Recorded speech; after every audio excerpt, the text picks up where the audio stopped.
अमीं ॿुधी रहिया आहियो radio voice of Sindh London.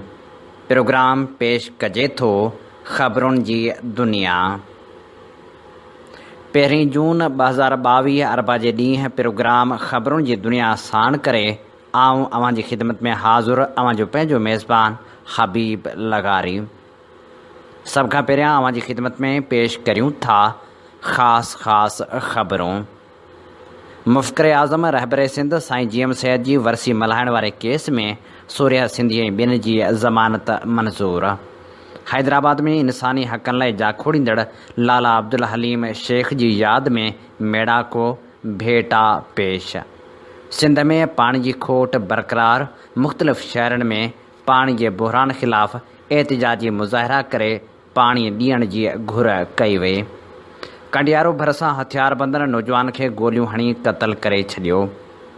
Dodapur भरिसां फुर दौरान मज़ाहिमत ते मदरसे जो शागिर्द क़तल। झिरक भरिसां झेड़े में हिकु ॼणो मारिजी वियो। बख्शापुर वेझो बासर वॾेरे ॻोठाणनि जो रस्तो बंदि करे छॾियो। ॻोठाणनि जो एहतिजाज। चूहड़ जमाली वेझो स्कूल जी इमारत ज़बून बणिजी वई। हाणे पेश करियूं था तफ़सीली ख़बरूं।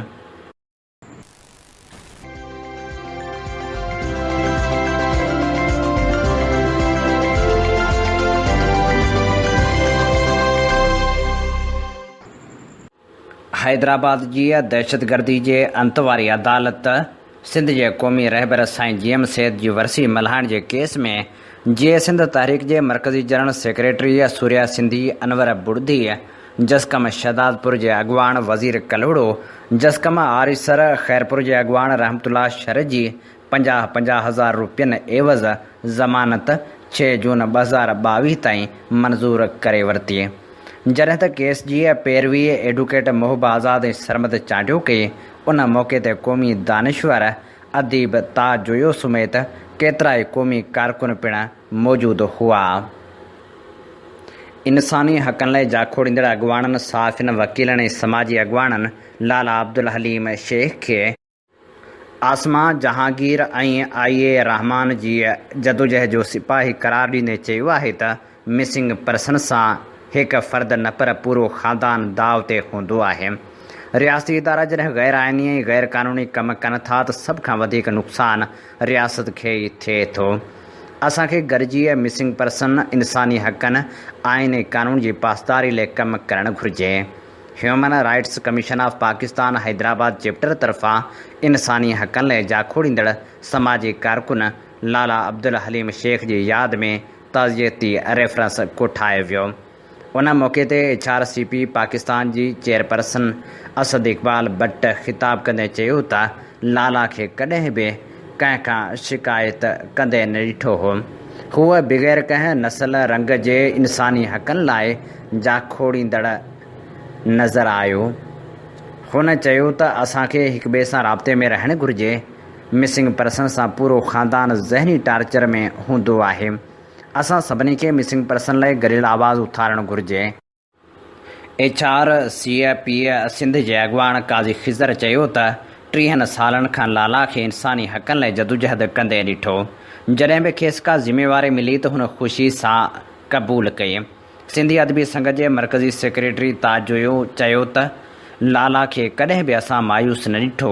हूअ सदाईं उमेद परस्त हुयो।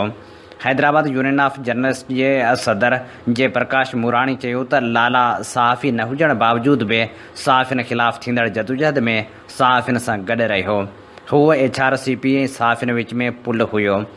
HRCP हैदराबाद चैप्टर जे कोआर्डिनेटर इमदाद चांडियो चयो त लाला इंसानी हक़नि लाइ जदोजहद कंदड़ हिकु मुतहरिक किरदारु हुयो। हुनखे हमेशह यादि रखियो वेंदो। उन मौक़े ते HUJ जे जनरल सेक्रेटरी जानी ख़ासखेली, एजाज़ लेगारी, साजिद अली ख़ान, मक़बूल मलाह, अशोक रामाणी, इरशाद चन्ना, पुनल सारियो, बिलाल इम्तियाज़ बूटा, एडवोकेट मोहब आज़ाद, सईद बलोच ऐं ॿियनि ख़िताब कयो। जॾहिं त क़ौमी रागी वकार मलाह क़ौमी गीत ॻाए ख़िराज तहसीन पेश कयो। सॼी सिंध में पाणी जी खोट बरक़रार आहे। जॾहिं त पाणी जी खोट ख़िलाफ़ सॼी सिंध में आबादगार तोड़े सान्याहवंद सरापा एहतजाज बणियल आहिनि। सिंधड़ीअ तालुके जी गिरोड़ शाख में पाणी जी शदीद खोट ख़िलाफ़ पिणु एहतजाजी मुज़ाहिरो कयो वियो। समय आबादकारनि अब्दुर्रहीम शर, मोहम्मद ख़ान मरी, मीर आचर ख़ान मरी, कामरेड सुमार शर ऐं हसन अली मरी जी अॻुवाणी में सामारो शाख स्टाफ ते एहतजाजी मुज़ाहिरो करे धरणो हणी टायरनि खे बाहियूं ॾिनियूं ऐं 4 कलाकनि ताईं खिपरो मीरपुर ख़ासि मेन रोड ब्लॉक करे छॾियो, जंहिं सबबु ट्रैफ़िक जाम थी वई। आबादकारनि नारेबाज़ी कंदे चयो त SDO आपाशी खिपरो सब डिवीज़न ऐं शाख ते मुक़ररु सर्वेयर अली ॾिनो माञोठो सामारो शाख में शेड्यूल मूजिबि पाणी नथा ॾियनि।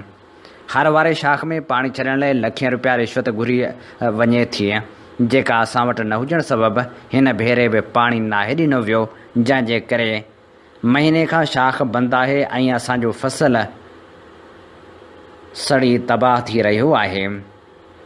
हुननि वधीक चयो त महीनो शाख बंदि हुजण खां पोइ जॾहिं बि पाणी छॾियो वञे थो त शाख खे पूरा 8 ॾींहं बि हलणु नथो ॾिनो वञे ऐं उनखां अॻु ई पाणी बंदि कयो वञे थो, जंहिंजे करे केतिरनि ई आबादकारनि जा पाणी जा वारा बि नथा अचनि। हुननि चेतावनी ॾींदे चयो त असांखे मुकमल पाणी न ॾिनो वियो त ॿीहर सिंधड़ी चौक ते धरणो हयो वेंदो। बाद में इलाइक़े जे कुझु मोज़ज़नि ऐं SHO सिंधड़ी धरणे वारे हंधि पहुची ॻाल्हियूं करे धरणो ख़तमु करायो। वारह कैनाल में ज़रई पाणी जी मुसलसल खोट ख़िलाफ़ आबादकारनि हारियुनि मीरो ख़ान में एहतजाजी मुज़ाहिरो कयो। हारियुनि ऐं आबादकारनि मक़बूल लेगारी, मुनवर अली मंगरियो, ज़मीर मस्तोई ऐं ॿिनि चयो त हर साल मई जी 15 तारीख़ ताईं वारह कैनाल में पाणी ॾिनो वेंदो आहे, पर हिन साल अञा ताईं कैनाल में पाणी न अचण जे करे सारियाले फसल जो ॿीजारो बि नाहियूं पोखे सघिया, जंहिंजे करे परेशान आहियूं। हुननि चयो त अञा बि पाणी ॾियण में देरि कई वई त ज़मीनूं गैराबाद थी वेंदियूं ऐं असां तबाह थी वेंदासीं। हुननि मुतालबो कयो त फौरी तौर वारह कैनाल में पाणी छोड़ करे लखे माण्हुनि खे बुख बदहाली ऐं मुआशी तंगी खां बचायो वञे। अक्रम वाह मां निकिरंदड़ हॾाछड़ शाख जे समय आबादकारनि टंडो बागो प्रेस क्लब ताईं पैदल मार्च करे एहतजाजी धरणो हयो। उन मौक़े ते अॻुवाणनि कारी अब्दुल वाहिद फारूकी, अब्दुल करीम बुलेदी, गुल हसन बुलेदी, नूर अहमद हालेपुटो ऐं ॿियनि चयो त हॾाछड़ शाख जे मुंड जा बासर ज़मींदार पुछड़ जे आबादकारनि जे हिसे जो पाणी चोरी करे रहिया आहिनि, जंहिं ख़िलाफ़ आबपाशी जे अमले रेंजर्स सां गॾिजी गैर क़ानूनी वाटर कोर्सनि ख़िलाफ़ ऑपरेशन कयो त मुंड जे पाणी चोर ज़मींदारनि ऑपरेशन में रंडकूं विझणु शुरू करे छॾियूं। हुन आबपाशी ऐं रेंजर्स जे पाणी चोरी ख़िलाफ़ ऑपरेशन जी हिमायत कंदे घुर कई त हॾाछड़ शाख जी पुछड़ ताईं बिना रिआयत जे पाणी चोरनि ख़िलाफ़ ऑपरेशन करे हॾाछड़ शाख ते 67 गैर क़ानूनी वाटर कोर्सनि खे बंदि करे पुछड़ी ताईं पाणी पहुचायो वञे। लाड़काणे शहर जे लैलाबाद पाड़े जे रहवासी पीरसन वापारी सिंध में ज़रई पाणी जी खोट ख़िलाफ़ प्रेस क्लब अॻियां एहतजाज कयो, जिते हुन तेज़ आवाज़ में आज़ान ॾेई प्यासी सिंध खे पाणी ॾियण जो मुतालबो कयो। पीरसन मोहम्मद यासीन खोखर दाहींदे चयो त हिन वक़्तु सिंध सूबे अंदरि पाणी जी शदीद खोट आहे, पर अफ़सोस जो सिंध जा हुक्मरान ख़ामोशी इख़्तियार करे वेठा आहिनि, जंहिं करे मां बीमार हुजण बावजूदु पंहिंजो फ़र्ज़ु सम्झी घरां ॿाहिरि निकिरी लाड़काणे जे मुख़्तलिफ़ चौकनि चौराहनि ते आज़ान ॾेई प्यासी सिंध खे पाणी ॾियारण लाइ एहतजाज करे रहियो आहियां। हुन चयो त सिंध जे मुख़्तलिफ़ कैनालनि वाहन शाखनि में हिन वक़्तु वारी उॾामी रही आहे। सिंध जा मारवड़ा पाणी लपले सिकी रहिया आहिनि, जॾहिं त पाणी जी बदतरीन खोट पैदा थी वई आहे। हारी आबादकार पाणी न हुजण जे करे सारियालो फसल पोखण लाइ परेशान आहिनि, पर अफ़सोस जो हुक्मरान जे कन ते जूं बि नथी सुरे। हुन मुतालबो कयो त फौरी तौर सिंध खे पाणी ॾेई हारियुनि आबादकारनि जो मुआशी क़तल थियण खां बचायो वञे। सिंधूअ दरिया जे कुदरती वहिकिरे जी बहाली लाइ ऐं सिंध में पाणी जी मुसलसल खोट ख़िलाफ़ पाकिस्तान फिशर फोक फोरम पारां गुल सेंटर खां हैदराबाद प्रेस क्लब ताईं एहतजाजी रैली कढी मुज़ाहिरो कयो वियो। पाकिस्तान फिशर फोक फोरम जो मरकज़ी चेयरमैन मेहरान अली शाह एहतजाजी रैली जी अॻुवाणी करे रहियो हो। उन मौक़े ते ख़िताब कंदे मिरान अली शाह चयो त पाकिस्तान फिशर फूक फोरम मुहाणनि हारियुनि ऐं डेल्टा जे माण्हुनि जी हिकु वॾी समाजी तहरीक आहे जेका सम्झे थी त सिंधु दरिया सिंध धरती ऐं सिंधी माण्हुनि जो जियापो आहे। हुन चयो त सिंध अॼु वीरान ऋण वांगुरु लॻी रही आहे। असां सिंध वासियुनि खे ॿुधाइण था चाहियूं त पाकिस्तान जी रियासत ऐं हुक्मराननि सिंधु जे फितरती वहकिरे खे डेमनि जे पोयां क़ैद करे सिंधु दरिया खे सुकाए मौत कंदी पहुचाए छॾियो आहे, जंहिंजे नतीजे में सिंध जी ज़राइत तबाह थी वई आहे। उन खां सवाइ सिंधु जे किनारे ऐं डेल्टा इलाइक़नि जी ज़राइत मुहाणनि ऐं तमर जा ॿेला बि तबाह थी विया आहिनि। उहे सभु मसइला सिंधु जे मथिएं इलाइक़नि में डैम कैनाल ऐं बैराज ठाहिण करे पैदा थिया आहिनि। हुन वधीक चयो त पाणी जी सख़्त खोट जूं निशानियूं सिंध सूबे जे केतिरनि ई इलाइक़नि में ॾिसी सघजनि थियूं। सिंधु दरिया जे मथां वहकिरे मां पाणी जो वॾो मिक़दारु पंजाब सूबे जी ज़राइत शहरी इस्तेमाल लाइ कुतब आंदो वञे पियो ऐं ॿियो नतीजे तौरु हेसि ताईं सिंधु दरिया जो वहकिरो जेको कॾहिं दरिया बादशाह जे नाले सां सुञातो वेंदो हो, जेको सुकड़जी हींअर हिकु वाह जी सूरत इख़्तियार करे वियो आहे ऐं किथे किथे त दरिया जी हैसियत हिकु दुॿे खां मथे नाहे रही। हुन चयो त सिंधु जी बहाली ऐं सिंध में पाणी जी सख़्त अणाहट ख़िलाफ़ असां सभिनी खे हिकु आवाज़ बुलंद करण जी ज़रूरत आहे। जेकॾहिं हिन वक़्तु बि असां पंहिंजी बेफ़िक्रीअ जी अघोर निंड मां सुजाग न थियासीं त उहो वक़्तु परे नाहे जॾहिं सॼी सिंध भिड़भांग ऐं वीरान नज़र अचणु लॻंदी। उन मौक़े ते vice chairperson Yasmeen Shah, vice chairman Noor Mohammad, Ramzan Mallah, Mohammad मलाह ऐं ॿियनि ख़िताब कंदे चयो त सिंधु दरिया खे इंसानी ज़ात वारी हैसियत वारो क़ानूनी हक़ ॾिनो वञे। कोटड़ी खां हेठि 35 मिलियन एकड़ फुट पाणी सिंधु दरिया जे माहौलियात ऐं डेल्टा खे बचाइण लाइ छॾियो वञे। सिंधु दरिया ते को बि डेम न अॾियो वञे। सिंध जे कुदरती ढंढनि खे दरिया मां पंहिंजे हिसे जो पाणी ॾेई ढंढनि जी माहौलियात ऐं उन्हनि ते इन्हिसार कंदड़ लखे माण्हुनि जी ज़िंदगी खे बचायो वञे।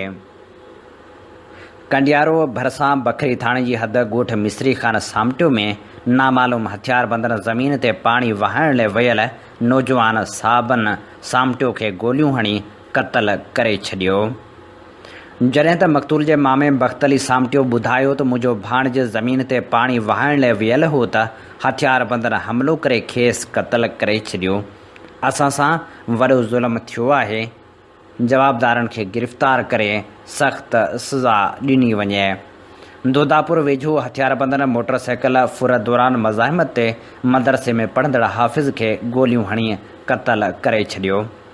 हथियारबंदनि 18 वरहनि जे हाफ़िज़ अब्दुल लतीफ़ मंझो खे गोलियूं हणी क़तल कयो, जंहिं बाद हूअ फ़रार थी विया। ॻोठ अफ़ज़ल बिरोही में पंहिंजे उस्ताद शान बिरोही सां नौजवान निकाह पढ़ाइण वञी रहियो हो त हथियारबंदनि खेसि मोटरसाइकिल फुर दौरान गोलियूं हणी क़तल कयो। संसो उस्ताद महफ़ूज़ रहियो। झिरक भरिसां टंडो हाफ़िज़ शाह वारे इलाइक़े में फसल जी भेल तां 2 दुरियुनि में झेड़ो थी पियो, जंहिंजे करे लठियूं लॻण ऐं कुहाड़ियूं लॻण सबबि 6 ॼणा ज़ख़्मी थी पिया, जिन खे झिरक इस्पताल मुंतक़िल कयो वियो, जिते हिकु ज़ख़्मी महमूद दल ज़ख़्मनि जा सूर न सहंदे फ़ौत थी वियो। बख्शापुर भरिसां ॻोठ लियाकत ख़ान डोमकी में बासर वॾेरे ॻोठाणनि जो सरकारी रस्तो बंदि करे छॾियो, जंहिं करे ॻोठाणा घरनि ताईं महदूद थी विया। शेख बिरादरी जे मर्दनि, ॿारड़नि, तोड़े औरतनि पाक किताब खणी बासर वॾेरे अब्दुल वली डोमकी जे ॾाढाइनि ख़िलाफ़ बरकत अली शेख, सादिक, बानू अज़ीम, अली बहार, सदीक़, ग़ुलाम फातिमा, गोहर ख़ातून, ज़ुलेखा, खैरा ऐं ॿियनि जी अॻुवाणी में एहतिजाजी मुज़ाहिरो कयो। उन मौक़े ते ॻाल्हाईंदे ॻोठाण चयो त बासर वॾेरे अब्दुल वली डुमकी असां लाइ धरती तंग करे छॾी आहे।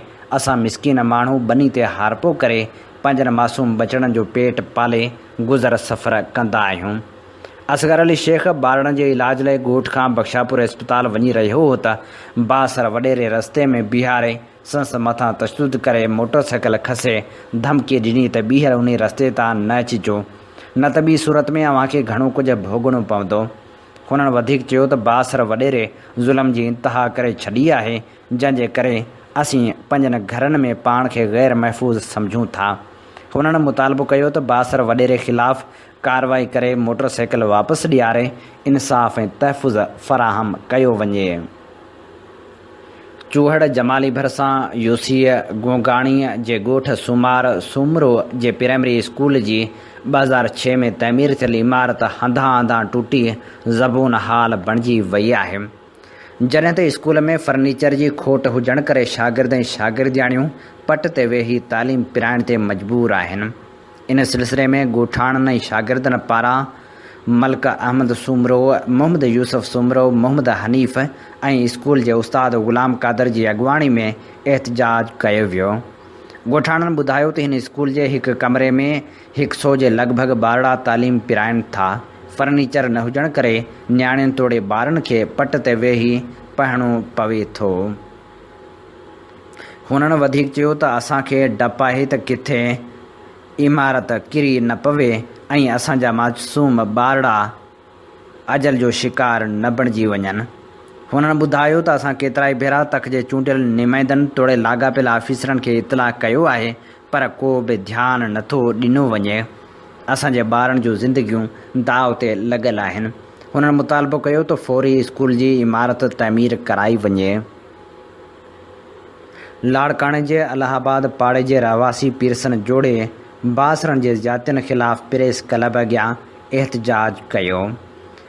पीरसन पोरियत गुलशन अली ऐं संस घरवारी ख़ातून हुलियो गॾिजी दाहींदे ॿुधायो त 3 महीना अॻु पाड़े जे रहवासी बासर मुमताज़ शेख रज़ा ख़ुशी सां पंहिंजी न्याणी कूं जी शादी मुंहिंजे पुटु ग़ुलाम हुसैन सां कराइण बाद खेनि पाण सां गॾु घर में रहायो। हुन चयो त 4 ॾींहं अॻु बासर मुमताज़ संस पुटनि वसीम वकास एहसान माइटनि इम्तियाज़ ऐं रियाज़ शेख इलाहाबाद थाणे ते नारी कूंज जे अगवा जो केस मुंहिंजे पुटनि ख़िलाफ़ दाख़िल करायो आहे। जंहिं केस जी आड़ में पुलिस घर ते चढ़ाई करे पुटु शहबाज़ खे गिरफ़्तार करे लाकअप कयो आहे। जॾहिं त बासर मोतमार धमकियूं ॾेई रहियो आहे जेको ज़ुल्म ऐं ज़्यादती आहे। हुननि मुतालबो कयो त पुलिस ख़िलाफ़ कार्रवाई करे दाख़िल थियल केस ख़ारिज कराइण समेत बासरनि ख़िलाफ़ कार्रवाई करे इंसाफ़ ॾियारियो वञे। हीअ असीं अव्हांजी ख़िदमत में पेश करे रहियासीं ख़बरूं। इन ते प्रोग्राम ख़बरुनि जी दुनिया जो वक़्तु पंहिंजी पुॼाणी ते पहुचे थो। पंहिंजे मेज़बान हबीब लगारी खे प्रोग्राम मां ॾींदा इजाज़त। जेॾहिं पेर तेॾहिं ख़ैरु।